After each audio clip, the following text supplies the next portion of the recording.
ইটালির ডিসেনজা শহরে একটি পৌরসভা নির্বাচনে কাউন্সিলর হিসেবে বিজয়ী হয়েছেন বাংলাদেশি তরুণ হিমেল মিয়া। তার বাড়ি শরীয়তপুরের নড়িয়া উপজেলার লুনসিং গ্রামে। তার জন্ম ও বেড়ে ওঠা নড়িয়াতে। হিমেল ইটালির মন্তেক্কি ও মেজ্জোরে নামের ওই পৌরসভার নির্বাচনে ক্ষমতাসীন ডানপন্থী জোটের প্রার্থী হয়েছিলেন। পৌর নির্বাচনে 4 জন মেয়র প্রার্থী ও বিভিন্ন এলাকা থেকে অন্তত 200 জন কাউন্সিলর প্রার্থী বিভিন্ন প্যানেল থেকে প্রতিদ্বন্দ্বিতা করেন।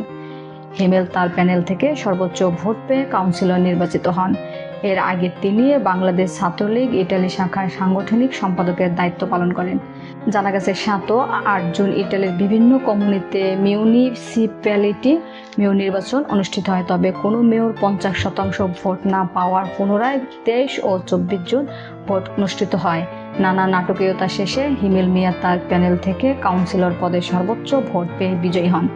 নিকটতম প্রতিদ্বন্দ্বী থেকে তিনি 50% বেশি ভোট পান।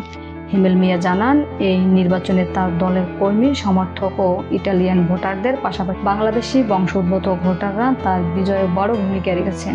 তিনি কাউন্সিলর পদে নির্ধারিত দায়িত্ব পালনের বাইরে প্রবাসী বাংলাদেশির পাশে থাকার অঙ্গীকার করেন।